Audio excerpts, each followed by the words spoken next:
지난 이야기. 노부나가를 제거하고 쿠데타에 성공한 미쓰이데.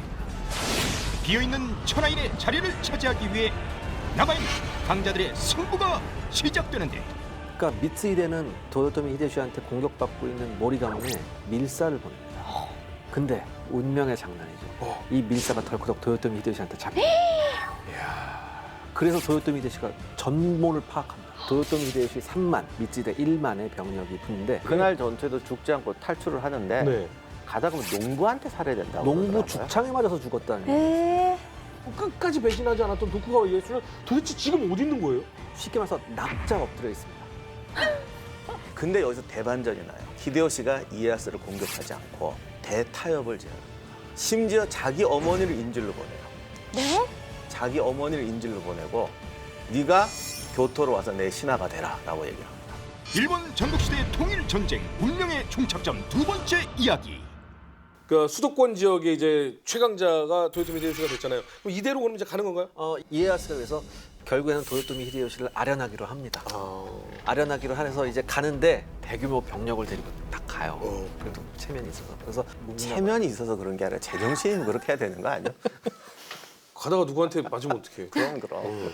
근데 그 도요토미 히데요시 동생 이제 히데나간의 집에 이제 묵었는데 이제 자려고 하는데 누가 똑똑똑 하는 거예요. 그래서 누구세요? 그러니까 덜커덕 히데요시가 나타납니다. 오? 도쿠가와 이에야스한테 얘기를 해요. 너하고 나하고 관계가 좋았는데 어쩌다 보니 세월이 우리를 이렇게 만들었다. 내일 당신이 나를 아련하는 자리에서 한마디만 해줘라. 나를 인정한다고. 나한테 한마디만 해주면 천하가 나를 인정할 것이다. 그런데 그렇다고 해서 당신 마음속에서까지 나를 인정하라고는 내가 바라지 바라지 않는다. 않겠다. 겉으로만 그렇게 얘기해주면 난 충분하다라고 얘기해요.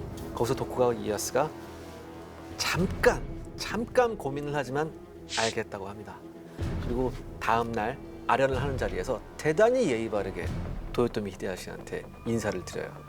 이걸 보는 모든 다이묘들이 깜짝 놀랍니다. 이 천하의 이에야스가 도요토미 히데요시한테 고개를 숙이는구나. 이렇게 됨으로써 이제 그야말로 진정한 천하인이 되는 거죠. 근데 사실 뭐 물론 도쿠가와 이에야스가 그런 전략적인 선택을 할 수밖에 없었고 그것이 가장 유리하기 때문이라고는 하지만 노부나가의 가장 최측근이었고 가장 배신을 하지 않았던 사람으로서 이런 결단을 내리는 데는 여러 가지 이유가 있었을 것 같아요. 그렇죠. 히데요시가 이에야스랑 이렇게 타협을 하는 것도 다 이유가 있어요. 간단한 거예요. 이게 이익이 되는 거죠. 그럼 이게 왜 이익이냐? 따지고 보면 중요한 이유가 많아요. 일단 이게 사실 지금 일본 지도 놓고 보면 중앙부만, 어떻게 보면 경기도 충청도만 네. 통일한 거지 잔뜩 있어요. 더더욱이 아직까지 등장 안 했지만 지금 히로시마부터 큐슈까지 지역은 아직 전혀 정복이 안 됐고 특히 히로시마를 기반으로 서쪽을 지배했던 게 그 모리 가문인데 이 모리 가문의 영역은 지도를 보면 상당해요. 그리고 히데요시도 모리가랑 싸우다가 승부가 안 난 상황에서 지금 돌아왔죠. 아 그렇죠. 회군한 거였죠. 네. 거기다가 큐슈의 그 유명한 시마즈 가문이라고. 가고시마에 있는 시마주 네. 요시 이사는 그때는 이제 가고시마가 아니라 사스마였죠. 이 사스마는 지금부터, 아니 사실 그 이전부터 메이지 유신 때까지 사스마의 군대는 일본 최강이라고 하는, 이게 또 다른 의미로 최강인데 근데 진정한 최강은 여긴 것 같아요.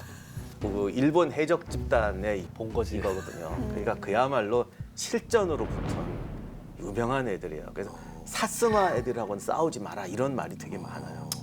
아무튼 그만큼 센 그 큐슈의 시마즈 가문이 바로 사스마에 있었죠. 그래서 히데요시는 일단 이쪽을 정복하지 않으면요, 여기서 티격태격하다가는 저쪽한테 먹힌다니까. 그러니 일단 서쪽을 정복해야 돼요. 그러니 휴전하는 게 낫죠. 그 휴전이 성립되자마자 바로 이제 큐슈 정보를 시작하는데 무려 25만의 군대를 끌고 갑니다. 그 사이에 또 세력이 계속 커지고 있었네요. 그렇죠. 근데 25만이 필요했다는 건 중앙부를 완전히 비워야 된다는 거죠. 아하. 그럼 그 위쪽에 호조 가문이라든지 호조가 도쿠가와 이에야스하고 동맹이기 때문에 안 친다라는. 그래서 이에야스가 필요했던 거죠. 그러니까 히데요시 입장에서 빨리 이쪽으로 가야겠는데 아직 우에스기 가문도 살아있고 호조 가문도 살아있어요. 근데 이에야스까지 적으로 돌리면 골치 아프죠. 근데 또 이에야스 입장에서 바라보면은 한편으론 참 불쌍하다라는 생각도 드는 게 사실 우리가 전국시대 이제 시작하기 전에 교토를 과연 누가 이제 장악을 하느냐 네. 이거였는데 지금 전개상으로는 이제 도요토미 히데요시 손에 교토는 들어왔고 들어갔죠. 근데 거기서 이에야스까지 불러와서 결국에는 아련을 하게 만들고 아니 아까도 말씀드렸지만 이에야스는 하나도 안 불쌍하다니까요. 우리가 괜히 감정을 가지고 제가 서름과 압박 속에 사는 거라 맞아. 본인은 그러네요. 성취감 속에 살아요. 맞아. 이에야스에게 가장 직접 최상의- 묻겠습니다. 좀 억울하다 생각하십니까? 아니야 한개나 억울해요. 내가 옛날에 그 볼모로 잡혀가고 막 왔다 갔다 할 때 밥도 잘못 먹어서 엄청 배고팠다고. 근데 지금 내 땅이 엄청 넓어요. 내 위쪽에 호주하고 내가 친구야. 난 지금 만족해. 아니 근데 사람들 얘기 소문으로는 정말 평생 2인자다 이런 꼬리표 듣기 싫지 않아요? 니들은 2등 해봤냐? 2등이 뭐가 어때서 그래? 1등 하고 싶지 않아요? 1등이 흔들릴 때가 있을 아니 근데 오. 굉장히 그것도 좀 맞는 말인 게 네. 이에야스가 히데요시가 타협한 데는 제가 볼 때는 가장 결정적인 이유는 진짜 노부나가의 살신성이에요. 노부나가의 교훈이 살려준 거죠. 그러니까 이게 요즘 유행하는 말 강제 살신성이에요. 노부나가가 미스히데한테 죽었잖아요. 네. 여기서 정말 중요한 교훈이 있는데 자 만약에 이에야스까지 제거하고 네. 히데요시가 1인자가 됐어요. 그런데 사실 그 밑에 있는 애들은 다 언제 배신할지 모르는 모르죠, 애들이에요. 모르죠. 별며들이죠. 미스히데가 얼마든지 나올 수 있어요. 왜? 히데요시만 제거하면 나한테 기회가 온다라고 생각하면 제거할 수 있죠. 그리고 자기 편을 모아서 덤비는 애들하고 싸우면 되거든요. 이길 자신만 있으면 모험할 수 있어요. 그런데 이에야스가 건재해요. 히데요시하고 이에야스가 지금 거의 뭐 6대4, 5대5란 말이죠. 미스히데하고 똑같은 건데 만약에 누군가 히데요시를 제거했어. 그럼 히데요시께 다 자기한테 오는 보장이 절대 없잖아. 그렇지. 절반 정도 온다고 해도 그러면 이 50% 가지고 이에야스랑 붙어야 돼요. 그렇지. 100% 지는 거죠. 근데 그러면 히데요시 입장에서는 이에야스는 좀 믿은 거예요? 이에야스가 배신할 수도 있는 거잖아요. 그러니까 이에야스도 여길 덤빌 만큼은 아니잖아요, 지금. 이에야스도 히데요시 편하고 붙어서 이겨봤자 반도 안 남겠다는 생각이 드니까 참고 있는 거지. 그러니까 같이 동맹을 맺었던 호조 가문이 조금만 좀 적극적이고 어떻게 보면 좀 똑똑했었으면 이에야스 다른 생각을 맞아요, 맞아요. 거기다 북쪽에 우에스기하고 호조 가문이 우에스기는 아예 싫어했고 호조 집안은 사도는 맺었지만 호조는 늘 불간섭주의고 옛날 속담에 뭐 산에 호랑이가 2마리가 존재할 수 없다 이런 말이 있는데 늑대 무리 속에서는 호랑이가 2마리가 있는 게 1마리 있는 것보다 안전해. 서로의 뒤를 봐줄 수 있으니까. 그러니까 이 틈에 또 도요토미 히데요시는 큐슈 정벌을 하면서 나름 또 전략이 있었던 게 뭐냐면은 이제 아까 우리가 말했던 그 가고시마의 스마즈 요시히사. 근데 시마스 요시히사도 나름 뼈대가 있었기 때문에 이 사람도 도요토미 히데요시를 대단히 뭐 수준 낮게 봤는데 전투를 막상 해보니까 말도 안 되게 깨지는 거예요. 그래서 항복을 했어요. 길게 버티도 못하고 그냥 항복을 해요. 항복하면서 나 당신이 할복하라면 할복하겠으니까 죽이든 살리든 마음대로 하라고 딱 그래요. 그때 도요토미 히데요시가 껄껄껄 웃으면서 내가 널 왜 죽이냐. 이 영직은 못 거고 다 너한테 보존을 해주겠다. 그냥 나한테 다이메로서 나한테 충성만 해라 딱 그래요. 시마즈 집안은 정말 영화에 나오는 집안 같아요. 의리에 살고 의리에 죽는다고. 죽일 테면 죽여. 살려줘. 형님 합시다. 왜 이런 거 있잖아요. 남자들 한 번 싸우면 친구야 뭐 그러고 아, 그럼 서쪽은 싹 쓸린 겁니다. 싹 끝났죠. 순식간에 끝나버리고 이제 호조만 남은 겁니다. 이야. 그래서 호조 앞에 20만인가? 30만 대. 엄청난 군대가 와. 왜냐하면 도요토미 히데요시는 호조 가문을 손을 봐줘야 이에야스로 하여금 당분간은 딴 생각을 못하게 네가 만들었어요. 기댈 곳이 없다. 예. 그 호조가 나가서 싸우진 않았지만은 지키는 건 잘했거든요. 네. 네. 그 다케다나 우에스기 집안이 그렇게 쳐들어가도 성은 끝내 함락이 안 돼서 뭐 전국 시대 수성의 뭐 1인자 이랬거든요. 근데 이 호조가 또 이런 게 있어요. 호조도 마찬가지로 도요토미 히데요시를 대단히 깔봤어. 저 출신 천한 놈 이런 식으로 해서. 그리고 또 하나 믿는 구석이 또 있는 거예요. 그러니까 서로 믿는 구석이 있는 거죠. 만약에 히데요시하고 전쟁이 나면 당연히 도쿠가와 이에야스는 우리 편이 될 거라. 왜냐하면 호조 우지마사의 아들하고 도쿠가와 이에야스의 딸하고 혼인관계였어요. 근데 무려 30만의 대군을 히데요시가 몰고 호조 앞에 네. 오니까 이에야스가 움직일 줄 알았는데 이에야스는 가만히 있더니 이에야스는 뭐 이제 아련했는데 이 히데요시하고. 그렇죠. 그리고 이에야스 입장에서는 저거 뺐으면 저 땅 누구 건데? 아, 그러니까 교토에서 동쪽 지역은 본인이 담당을 지금 하고 있으니까. 그러면 전투는 사실은 거의 없었겠네요. 그냥 한 방에 끝나나요? 좀 그런 게 있습니다. 호조 가문의 외곽 지역 성들이 좀 있었어요. 네. 근데 이게 한번 이렇게 툭 건드리니까 막 속속 떨어지는 거예요. 두두두두두. 예. 그러면서 이제 1590년 봄에 호조의 이제 본성이죠. 이제 오다와라 성을 완전히 포위가 됩니다. 근데 성이 완전히 포위됐음에도 불구하고 이 호조 가문 좀 자신이 있었나 봐요. 그 성이 여러 번 공격을 버텨낸 난공불락의 요새를 오, 유명했거든요. 수십 년 이상을 버텨온 성이잖아요. 그다음에 오다와라 당시 성이라고. 얘기로는 뭐 5년치 식량이 안에 있었다. 야, 근데 그게 되나요? 5년치 식량? 근데 그런 거 믿고 성공한 사람이 그렇죠. 없어요. 냉동 기술이 발달했나?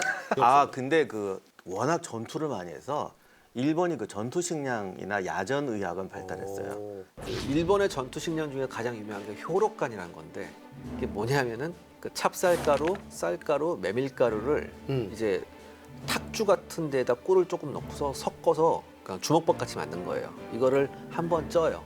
한번 찌고 나서 요걸 이제 그늘에서 말려서 이걸 먹게 되는데 대단히 칼로리가 높은 식품이었대요. 그래서 그때 당시의 기록을 보면 하나를 먹으면 일주일을 버티고 2개를 먹으면 20일을 버틴다.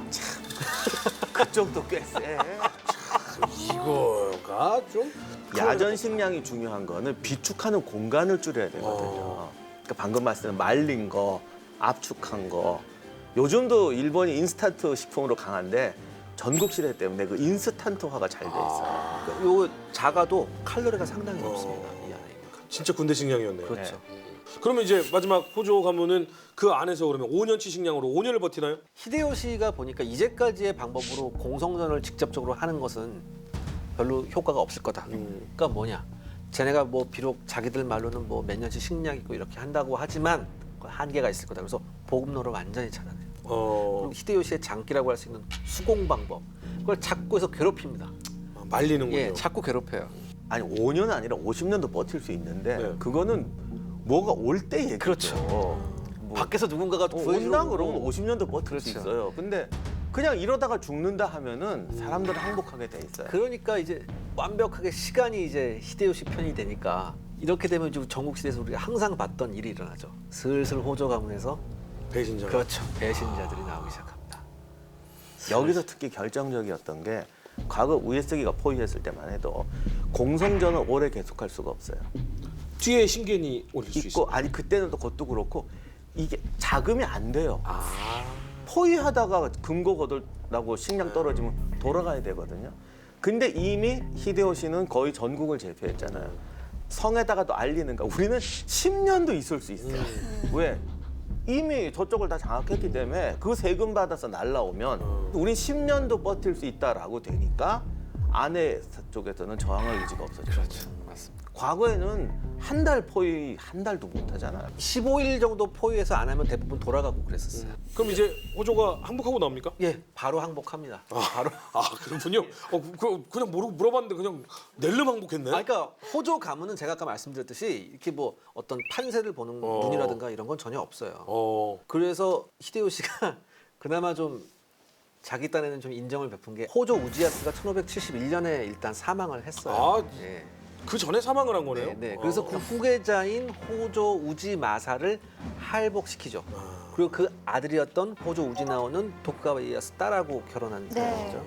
이 사람은 살려줍니다. 왜냐하면 도쿠가와 이에야스의 관계도 있었기 때문에 이 사람은 살려주죠. 그러니까 여기서 또 한 번 히데요시의 아주 영민한 어떤 일처리라고 할까요? 그걸 볼 수 있습니다. 얘들은 철칙이 확실하더라고요. 위험이 안 되면 살려준다. 근데 지금 보면 그 교토 수도권 지역 여기에 지금 도요토미 히데요시가 가장 큰 세력을 가지고 있지 않습니까? 그리고 이 중간이 지금 도쿠가와 이에야스예요. 근데 그 동쪽인 호조 가문을 함락을 시켰으면 사실 이거 관리는 다 도쿠가와 이에야스 쪽으로 넘어갔다고 봐야 그래서 되네. 거기서 히데요시가 마지막 카드를 던집니다. 도쿠가와 이에야스한테. 뭐라고요? 지금까지의 영진 미카와를 내놓고 자네가 가게. 아, 한 칸 이동해라. 아니, 자리 5칸 이동이었어요. 완전 반동. 아, 여지껏 갖고 있던 5개를 5개. 먹었다든가 그걸 다 내놓고 호조 거로 가라. 와, 도쿠가와 이거 당황스럽네. 그러니까 이건 확실히 여기서 받아들이냐 안 받아들이냐 이거에 따라서 도쿠가와 이에야스가 어떤 마음을 품을 수 있는지 이걸 확인하는 방법이죠. 여기서 바로 도쿠가와 이에야스가 얘기합니다. 알겠습니다. 받들겠습니다. 그 이세한 기자님 말 아니에요? 받들. 받들겠습니다. 어디서 많이 듣던 소리인데. 이렇게 되니까 밀려간 거예요. 그렇죠. 도요토미 히데요시는 자신의 가장 강력한 라이벌을 저 먼 관동 그러니까요. 끝으로 와. 보내버리는 거예요. 서울 수도권 지배하고 충청권까지 싹 다 먹고 너는 저 밑으로 내려가라고 한 거잖아요. 근데 갈 때 도쿠가와 이에야스도 아무 생각 없었던 게 아니죠. 호조 우지야스의 땅을 먹고 떨어지는 게 아니다 나는. 네. 그 오른쪽에 에도 평원이 있었어요. 지금의 도쿄죠. 이야. 근데 그 에도가 옛날에는요, 에도가 바닷가거든요. 네. 그래서 당시에 사람은 살고 있었지만은 갈대밭이 많은 거의 황무지 평원이었다고 오. 알려져 있어요. 왜냐면 바닷물이 들어오고 이래가지고 일본이 원래 산이 많고 그래서 그쵸. 전국 시대에는 이런 지평선 보이는 평야는 안 가지려고 해요. 거기 있어봤자 영주는 어떻게 할 수가 없잖아요. 네. 그러니까 산골짜기 이런 데만 좋아, 둔지 이런 데만 좋아하거든요. 근데 전쟁이 완전히 끝난 것도 아닌데 이런 입지를 바꾼다는 게 쉬운 게 아닌데 평야다. 근데 에도 평야가 지금도 도쿄에서 기차 타고 한 2시간 가야 산 나오고 남쪽으로도 1시간 반 이상 가야 언덕이 나와요. 그 정도로 넓은데 지평선 보이는데. 일본에 이런 평야는 여기밖에 없잖아요. 그렇죠. 네. 그리고 그 개간하기가 힘들어요. 네. 그런데 갈대밭이고 물 들어오는 데는 개간만 잘하면 엄청 좋은 데잖아요. 오. 알고 있었던 것 같아요. 그리고 거기 앞에 그 머리가. 도쿄만이라고 하죠. 거기가 그 도쿄만 쪽이 그때도 그렇고 지금도 그렇고 대단히 풍부한 바다 자원. 어획량이 있는 그리고 항구로도 살기 굉장히 예, 좋은데요. 최고의 항구였죠. 지금 도쿄만 이렇게 보면 네. 굉장히 크고 넓은, 지금 가보면요 정말 바다가 꽉 차요 배로. 그러나 당시에는 어떻든 갈대밭이 그래가지고 말로는 뭐 새도 살지 않는 동네다. 그리고 뜨문뜨문 민가나 있는 동네고 굉장한 투자를 해야 되는데 네. 근데 전국 시대라는 게 칼 갖고 싸우는 시대니까 투자를 하긴 했지만 네. 장기 투자라는 걸 못하는 시대잖아요. 근데 이제 세상이 바뀐 걸 눈치를 채고 딱 가서 거기에 에도에다 자리를 잡고 오사카 건설하듯이 완전히 자기도 똑같이 관서에서는 오사카, 관동에는 에도 해서 완전히 새로운 대도시, 무역과 상업과 농업의 중심지 이렇게 만들어서 완전히 자기 나라를 만들어가요. 도쿠가와 이에야스가 지금의 일본의 수도를 만든 거네요. 그렇죠. 와 놀랍다. 그러면 별 뭐 문제 없이 그냥 잘 만들었나요? 아니죠. 그 개간이 보통 쉬운 게 그러니까요. 아니거든. 거기에 대해서 그 유명한 우리가 늘 여러 번 미카와 가신단이잖아요. 네. 즉 미카와 가신단이라는 건 이름 네임밸류도 중요하지만 자기 땅에 대한 애착도 대단하다는 그렇죠, 거예요. 그렇죠. 이걸 내놓고 가려니까 와. 가신단 입장에서는 아니 우리가 평생 왜 싸웠는데 그 들리는 얘기는 이런 얘기들이 있어요. 가서 부하들 평생 자기랑 싸워왔더니 충성스러운 가신단에게 결국 이것은 땅을 개간하고 경영하고 사람을 모아야 되는 일인데 어떻게 해야 사람이 오느냐는 거예요. 다른 데보다 세금도 싸고 관리들도 착해야 사람들이 올 거 아니에요. 온다. 근데 이제는 너희들은 싸움을 잘하는 게 중요한 게 아니라 양심적인 관료가 돼야 된다. 그래서 그 에도를 하는데 이 가신들이 나름대로 군기를 지키고 그걸 잘해가지고 당시도 일본이 부정이 많았거든요 다. 저희 가면 관리들이 덜 뜯는데 나름대로 법을 지킨데 이게 소문이 나가지고 몰려들어요. 그래서 에도 개간이라는 사업을 굉장히 크게 성공시켜요. 그러니까 전국의 저 지역에 가면 우리 같은 사람들도 먹고 살 수 있어. 괴롭히지 않는데라고 전국에 있던 그 일반 농민들 돈 없는 사람들이 이동을 했군요. 농지를 준다고 했었어요. 농지를 준다고 했었어요. 왜냐하면 이거 개간하려면 수rop하고 다 해야 되거든요. 어쨌든 와 도쿠가와 이에야스가 참 시대가 문제였기 때문이지 정말 대단한 사람이었다라는 생각이 좀 드네요. 그래서 절대로 그냥 기다린 사람이 아니에요. 절대로 감 떨어지기 기다려갖고 성공하는 네. 사람은 절대 아무도 없어요. 그러니까 일본의 역사에 있어서 우리가 노부나가에 대한 얘기는 굉장히 많았고 맞아요. 참 많은 것들을 정립을 했다라고 생각을 했는데 가만히 있어봐. 에도를 도쿠가와가 만들었다고? 라고 하니까 야 도쿠가와도 대단하고 노부나가도 대단한데 그러면 히데요시는 이제 뭘 했을까? 그냥 단순히 패군을 해서 정권을 뺏고 전략적으로 산 것만 다가 아니잖아요. 그렇죠. 히데요시도 했던 게 많았겠죠. 이 당시 그 세 명의 이른바 그 전국 시대의 세 명의 리더에 대한 그 어떤 식구절 같은 게 있다고 하네요. 그 제가 한번 읽어드리면요. 어. 울지 않는 주견새는 죽여야 한다. 노부나가. 그렇죠. 왜냐하면 노부나가의 성질 급한 노부나가를 얘기한 거고. 새가 새다 와야지. 울지 않는 두견새는 울게 해야 한다. 왠지 이건 히데요시 같아. 그렇죠. 이게 오. 머리가 영민하게 돌아가는 히데요시죠. 그 다음에 울지 않는 두견새는 울 때까지 기다려야 한다.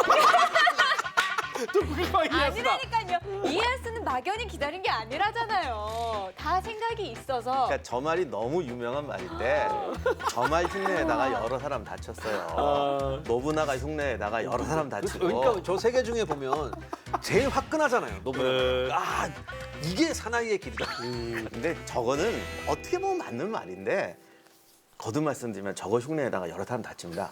노부나가 흉내내면 다치고 이에야스 흉내내면 망해요. 그러니까 저건 정말 껍데기만 본 말이에요.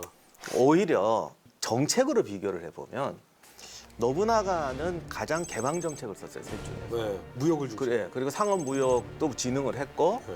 기독교에 대해서도 제일 관용적이었죠. 반면에 히데요시는 그걸 받아서 무역도 진흥하고 상업도 진흥하는데 어떤 제한된 개방 그리고 기독교도 탄압으로 가는데 근데 히데요시는 다 죽여 이런 식으로는 안 해요. 그러니까 교묘하게 봉쇄를 해요. 그러니까 히데요시는 처음에 기독교를 한번 확 탄압을 했다가 이게 무역하고 또 연계가 되니까 또 이게 흐지부지되고 막 그래요.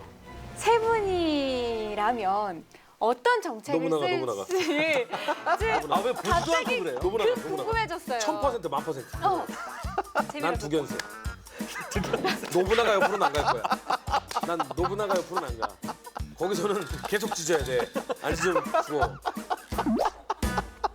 나는 저기 나오는 기다리는 이에야스가 아니라 가장 적절하게 행동해야 된다는 면에서 보면 이에야스가 최후의 근데 승자가 약간 저 사실 도쿠가와 예상했어요. 이에야스. 네, 느낌이 좀 예상했어요, 있으시죠. 박사님은.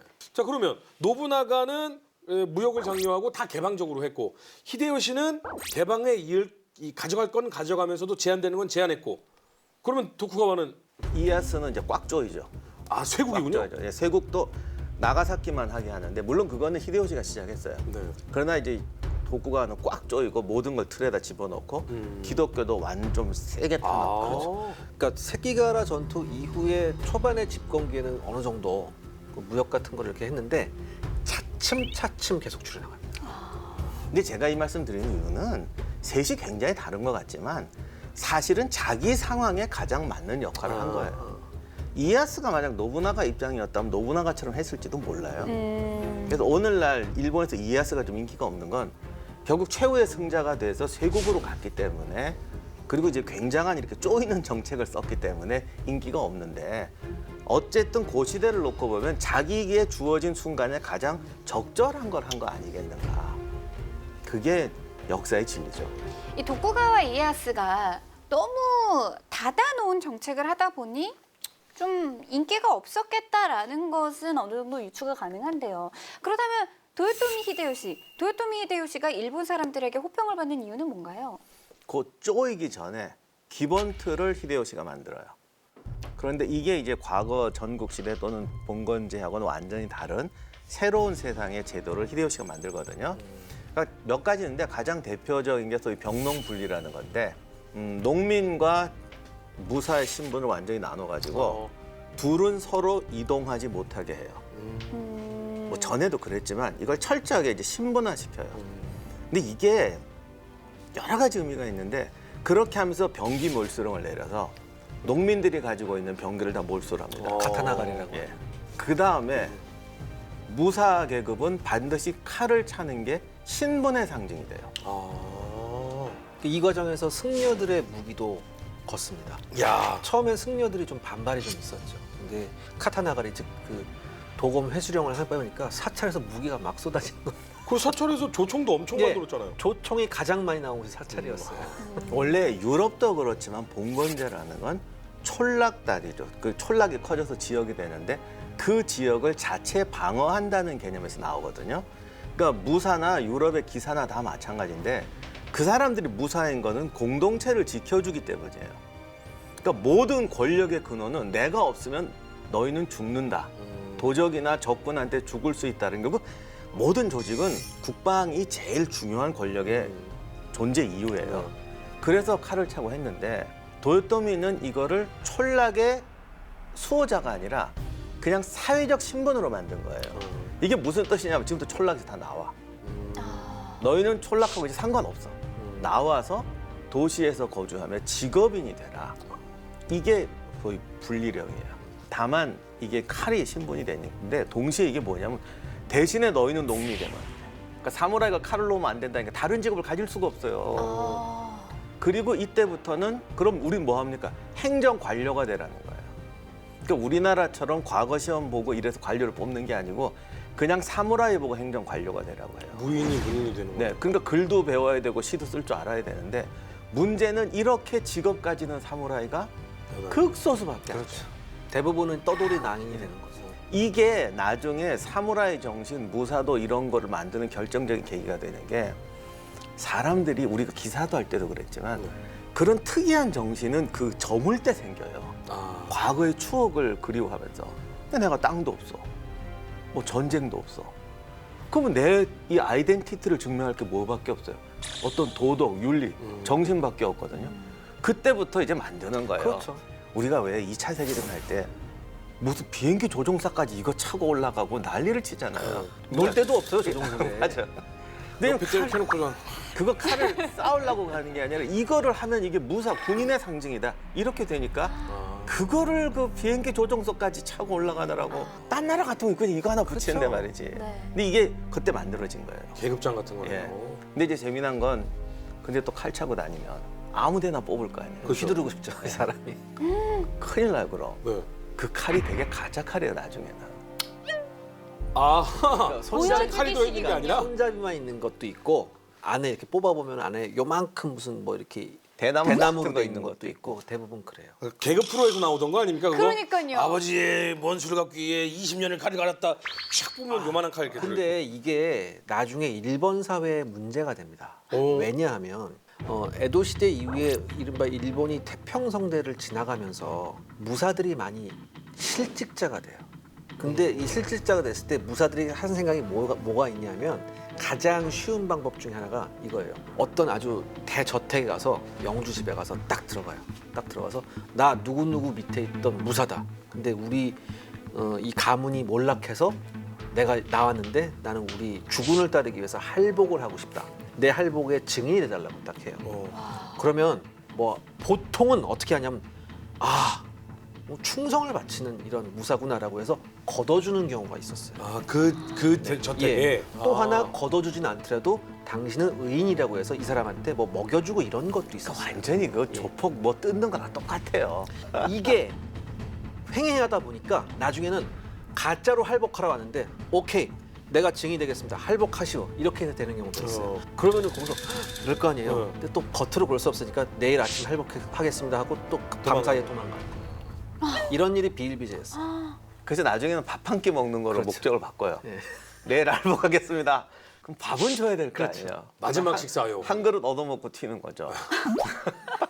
근데 일본 만화에도 보면은 그 칼을 분명히 이 사람은 무사가 아닌데 일부러 칼을 차고 다니는 그런 모습들이 많이 나왔어요. 그러니까 원래 그게 이제 위법인 거예요. 진짜 무사 신분이 아니면 칼을 못 차고 나중에 에도 시대에도 시장터에도 보면은 멀쩡하게 칼만 차고 돌아다니는 거죠.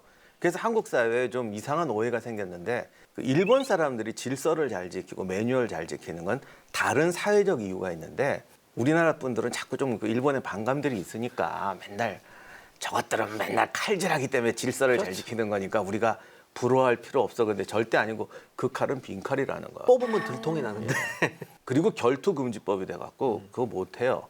그럼 또 뽑으면 무조건 싸워야 되는 거잖아요. 그때 결투나 사적 다 못하게 해요. 그러니까 에도 시대 후기에 가면은 뭐 결투를 하면 구속입니다. 구속이에요. 근데 무사는 그런 식으로 진행이 됐다고 치면 농민들한테는 이제 좀 완전히 농사에만 전념할 수 있는 시기가 온 거잖아요. 그게 이제 맞습니다. 굉장히 이제 농사에 전념하는데 네. 중요한 변화가 이제 석고제라는 건데 그 전까지는 세금을 촌락 단위로 걷었어요. 아, 그러니까 그 촌락의 지배자나 무사 이런 사람들이 네. 걷어서 바치는 구조죠. 네. 그런데 토요토미 히데요시가 전국에 토지 조사를 해서 개개인 경작자한테 직접 걷어넘어요. 각자의 땅을 조사해서 촌락의 매개가 되는 게 넌 아니고 몇 마지기 갖고 있으니까 그렇죠. 얼만큼 이렇게 직접 걷는다. 물론 이 중간에 부정도 많고 여러 가지 많지만 어쨌든 법이 바뀐 거예요. 네. 그래서 개개인을 국가가 직접 파악한다. 그리고 무사들은 이제 도시로 거기 살지 말고 도시로 와라. 이때 오사카성을 만든 게 그렇게 되니까 도시의 구조도 바뀌어요. 그래서 지금 일본에 남아 있는 그 평산성이라고 그러는데 이제 평지로 성이 내려왔거든요. 거기면 상인 거주 지역, 무사 거주 지역이 다 이렇게 있어요. 그래서 지금도 일본의 오래된 도시에 가면 무사 가옥이라는 게 좀 드물지만 아직도 남아 있어요. 그럼 이게 주로 어디 있냐면 상가 근처이면서 방어선 근처예요. 그래서 평소에는 이게 상가를 보호하거나 영주가 땡땡하면 경원으로 뛰어오기 좋은 자리. 그리고 전쟁 나면 방어선에 바로 배치되는 자리. 토지 조사 사업을 하면서 또 중요했던 게 뭐냐면은 쌀의 양을 재는 걸 규격화시켜요. 이게 무슨 얘기냐면 농민이 쌀을 빌릴 땐 작은 되로 빌려요. 근데 갚을 때는 그거 한 1.5배 되는 걸로 갚아야 돼요. 고리대금이네. 예. 그러니까 이거 부당하지 않냐? 그래서 요거를 규격화시켜요. 농민들한테 큰 호응을 받죠. 그러네요. 그리고 토지 조사를 하면서 교수님께서 말씀하셨듯이 경작하는 이름으로 등록을 해줘요. 그럼 경작하는 데가 그럼 이거 제 땅이 되는 거야?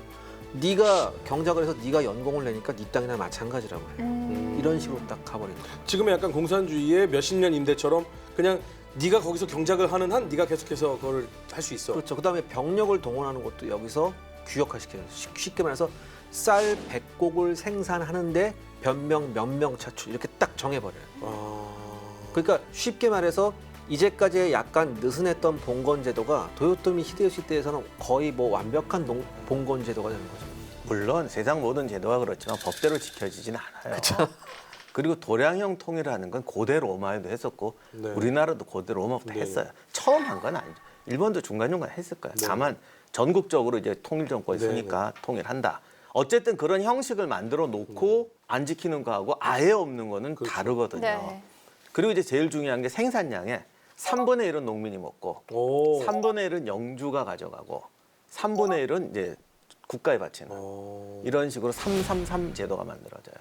어떻게 보면 농민 입장에서는 정말로 이제는 정말 열심히 농사 지어봐야겠다라는 생각이 들 수도 있겠네요. 그러니까 어쨌든 제도가 정해진다는 건 기준이 정해지는 거니까.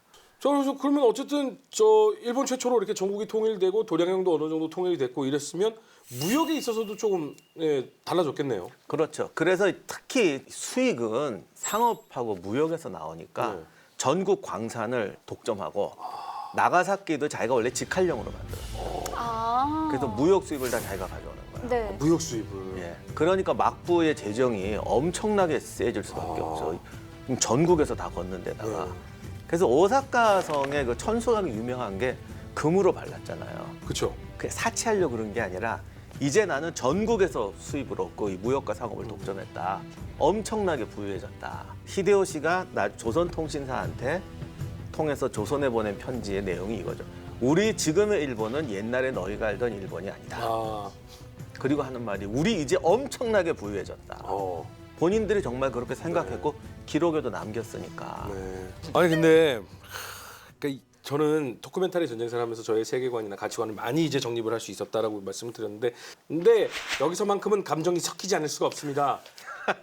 잘 먹고 잘 사는 거 좋고 전국을 통일한 거 좋은데 왜 임진왜란을 일으키는 겁니까? 맞아요. 그게 지금 일본 학자들도 설이 비일비재해요. 뭐 현실적인 면도 있었고 뭐 도요토미 히데요시 개인의 야망도 있었다고 그러니까 뭐 얘기를 하죠. 개인의 야망이 없다고는 할 수 없죠. 세상의 모든 일은 다 자기 야망이 있는 거지. 네. 근데 그 야망을 실현하기 위해서 자기 정권이 무너진다거나 국민들이 반발을 일으킨다거나 아니면 그게 할 능력이 없다거나 그럼 못하는 거죠. 네. 그래서 종종 그런 거 있지 않나요? 이 내부의 갈등이나 화살을 하나로 뭉치게 만드는 방법은 외부의 적을 만드는 것이다. 약간 이런. 근데 그것도 100% 맞지는 않는 게 이 반대 세력들을 모아서 임진왜란에 보냈다라고 하는데 우리가 상식적으로 반대 세력을 조선에 보내면 걔들이 그리고 국가적 충성도가 약한 애들이니까 조선하고 연합해 버릴 수도 있잖아요. 실제로 간 부대를 보면 이에야스는 참전을 안 했어요. 네.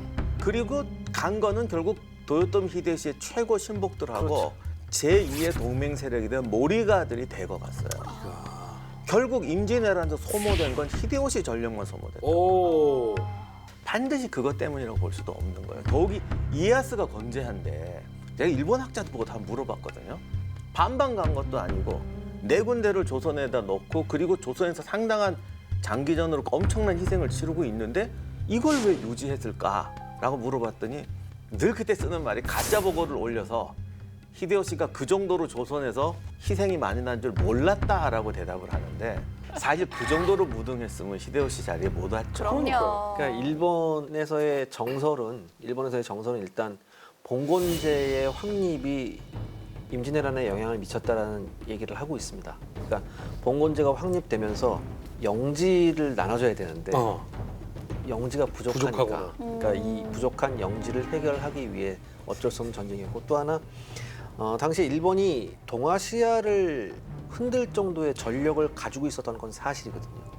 그럼에도 불구하고 일본이 가장 원했던 게 중국하고의 어떤 무역의 재개라고 하더라고요. 그러니까 이 무역을 제대로 하면서 영지도 나눠줄 겸 또 하나 도요토미 히데요시가 항상 생각했던 거 자기는 덴노를 모시고 북경에 가서 성을 짓겠다라는 얘기를 항상 했다고 하더라고요. 저도 제일 유력한 거는 결국 상업과 무역을 하면 결국 시장의 증대인데 중국이라는 시장은 당시 유럽 사람들도 지금도 마찬가지지만 네. 유럽 사람들도 탐내는 큰 시장이었는데 네. 문제는 명나라가 철저한 쇄국을 했다는 거예요. 그래서 중국에 있던 무역업자들도 도망쳐서 화교가 되거나 해적이 되거나 밀무역자가 되는 상황이었고 지난번에 조총을 전해줬던 그 배에 몰고 왔던 게 왕직이라는 사람의 배인데 이 사람은 뭐 해적이라고도 그러고 밀무역자라고도 하지만 어떻게 보면 무역상이라는 그것도 표현도 맞아요. 네. 밀무역을 하니까 그런 거죠. 엄청 비싸게 팔았죠. 예, 그 사람이 이 근거지를 일본에도 두고 있었어요. 그러니까 히데요시 입장에서는 중국 시장을 여는 게 포르투갈하고 하는 것보다 훨씬 낫죠. 그래서 한번 쳐서 중국을 먹는다기보다는 개방을 시키자라는 압박을 생각을 하자. 했을 수도 있는데 어쨌든 무역 시장을 열면 군사비는 뽑으니까 아니 그럼 저 큐슈에서 배 타고 올라오던가 왜 멀쩡하게 잘 살고 있는? 자기들이 겪어봤잖아요. 조선을. 배 타고 가서는 몽고군도 다 깔아놨는데 그러니까 가까운 지역 부산 쪽으로 해서 이렇게 연결해서 육로로 가는 것이 아마 조선 만주를 잇는 연결선을 그 생각했던 것 루트도 같아요. 필요했었고 그다음에 쉽게 말하면 지금의 뭐 인천이나 강화 쪽 혹은 군산 쪽에서의 중국으로 가는 백길은 현해탄을 걷는 백길보다는 훨씬 안전했었기 때문에 훨씬 안전하죠. 그리고 당시 자기들 생각에는 그게 나중에 동북아 공정론인데 이렇게 여진족, 조선, 일본이 편을 먹어서 중국을 뽑자 이러면 설득이 될 거라고 생각을 했던 거죠. 명나라가 조선에 파병한 것도 쟤들이 조선을 넘어서 만주까지 들어와서 여진족하고 합세해버리면 이게 뒷감당이 안 된다. 어떻게든 일본이 만주에 못 들어오도록 해라.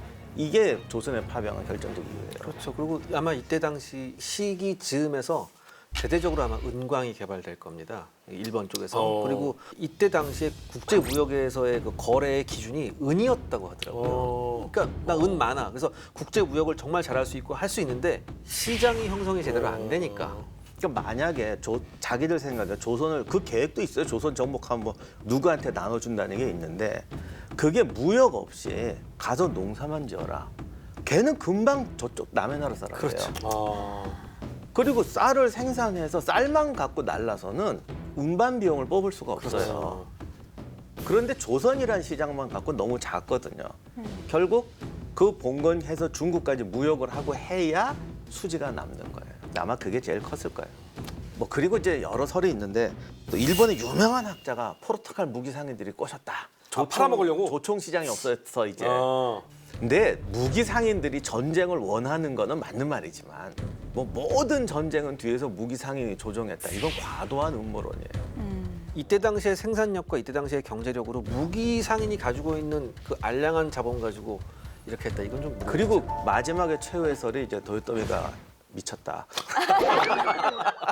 전 이 설에 한 표 가지겠습니다. 연가시가 근데 좀 욕망이 과하긴 과했던 것 같아요. 왜냐하면 동남아 쪽에도 협박 편지를 보내요. 네? 얼마예요? 도요토미 히데요시가 그 지도에 딱 이렇게 자기가 어디까지 가는지 이렇게 표가 있어요. 우리가 생각하기엔 뭐 북경에다가 뭘 하면 뭐 북경까지 가나 보다 그렇게 얘기할 수도 있는데 중국 전체가 다 그렇게 돼 있고 특히 중국 남부의 어디인가 뭐 무역항인가 거기에 커다란 점이 하나 이렇게 딱 찍혀 있대요. 여기다 최종 목표. 왜냐하면 비단 도자기가 다 거기서 나오거든요. 진짜 근데 원대한 계획을 어떻게 보면 좀 과대망상일 수도 있지만 원대한 계획을 갖고 있었던 건 사실이네요. 그러나 결과적으로 보면 과대였지. 그렇죠. 결국 조선도 막아냈잖아요. 예. 초반에는 수군덕을 당연히 많이 받고 결정적이었지만 후반에 가면 육군도 싸워요. 우리 민족도 저력은 확실해서 처음 올 때는 정말 군비도 엉망이고 뭐 아무것도 안 되고 뭐 정찰을 제대로 하나 보초를 제대로 쓰나 처음에는 우습게 봤지 정말. 야 이거 별거 아니다. 7년 하면서 조선군도 수준이 막 높아져가지고 나중에 일본군도 그랬다고 그러더라고. 예전하고 다르다 얘들이 이제. 이젠 우리가 옛날처럼 이길 수가 없다. 그 말 잘하는구만. 예전하고 달라졌다. 예. 지금 한참 근데 이거 보시는 시청자분들이 임진왜란에 대해서 갑자기 또 궁금해 하실 것 같은데요. 저희 토크멘터리 거의 초반부에 보면은 임진왜란 있죠. 편이 있습니다. 이거 다 보시고 네. 그것도 한 번 더 보시는 것도 좋은 방법일 것 같네요. 자, 그러면 이렇게 여러 가지 설이 있는데 히데요시가 좀 뭔가 좀 추측할 만한 내용을 얘기한 건 없나요? 네, 1586년에 일본 예수의 부관구장을 만났을 때 히데요시가 한 유명한 말이 네. 있습니다. 나는 이미 최고 지위에 올랐고 더 이상 금, 은을 획득할 생각이 없다. 단지 나의 명성과 권세를 사후에 전하는 것을 소망할 뿐이다. 그러면 도요토미가 미쳤다가 가장 유력한 사람인데 저 말이 제일 무서운 말이에요. 나의 명성과 권세는 이 무한이잖아요. 나 잘 모르지만 히틀러도 저런 말 했을 거예요. 비슷한 말 했습니다. 나는 우리 독일 국내 생활권을 위해서 그렇지. 동방으로 나가야 된다. 그러면서 소련하고 전쟁. 그래서 구체적으로 뭘 원합니까? 세계를 다 먹어야겠다. 이렇게 되는 거예요. 나는 뭐 땅과 뭐 금, 은에는 관심이 그 없다. 정말 무서운 말을 해요. 그 원하는 게 뭡니까? 나는 우리 게르만 민족을 위한 정원이 필요하다. 그렇기 때문에 덴마크를 먹어야 된다. 난 또 우리 게르만 민족을 위한 곡식이 필요하다. 그렇기 때문에 우크라이나를 먹어야 된다. 이런 식으로 얘기해요. 수영장이 필요하면 지중해를 그렇죠. 먹는 거예요. 뭐 결국은 이렇게 해서 우리에게는 큰 아픔이었던 네. 임진왜란이 일어나게 된 건데요. 그렇다면은 히데요시의 최후가 어땠을지 이 부분도 정리를 해야 될 것 같거든요. 임진왜란 정유재란 이후에 히데요시가 죽음으로 해서 7년간 끌어왔던 전쟁이 끝나게 됩니다.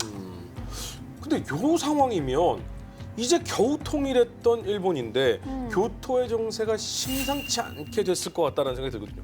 임진왜란이 일어나기 전부터 조금 조짐이 있었죠. 그러니까 임진왜란이 일어나기 직전에 네. 히데요시한테 좀 안 좋은 일이 연속해서 일어나냐. 오, 아들하고 동생이 연속으로 죽어요. 후세가 없어요. 그렇죠. 바로 그 점입니다. 이렇게 되니까 히데요시로서는 후계자 문제를 생각 안 할 수가 없죠. 그러네요. 그래서 자기 누나의 아들입니다. 하시바 히데구츠에게 약속을 하죠. 이제 관백의 자리를 물려주고 어허. 자신은 이제 태합이 됩니다. 근데 이제 여기서 우리가 맨 처음 전국시대 때 했던 원인의 난, 네. 응인의 난 2탄이 시작됩니다. 왜요? 다음 이야기. 히데요시 사후 절정으로 치닫은 권력 다툼. 히데요시 가문과 이에야스 세력의 충돌. 다시 한번 열도의 피바람이 몰아친다. 운명의 종착점 세 번째 이야기. 이시다 미츠나리가 거병을 합니다. 다시 말해서 자기가 천하인이 되겠다는 야망을 여기서 드러내는 거죠. 근데 이미 극본이 너무 완벽하게 엔딩을 준비하고 있어. 아니에요. 실제로 병력을 모아보니까 네. 서군 쪽이 훨씬 외형상으로 우세했어요. 그래요? 이에야스의 군부는 약 8만의 군대였고요. 그다음 미츠나리의 서군은 약 10만의 군사였습니다. 전국시대의 대미를 장식하는 가장 거대한 규모의 군대가 붙은 거죠. 여기다가 더 치명적인 사태가 생기죠. 네. 지형상으로 절대적으로 서군이 유리했어요. 그럼 이거잖아요. 주머니 감싸서 쫙 좀 매면 끝나는 전멸. 거죠.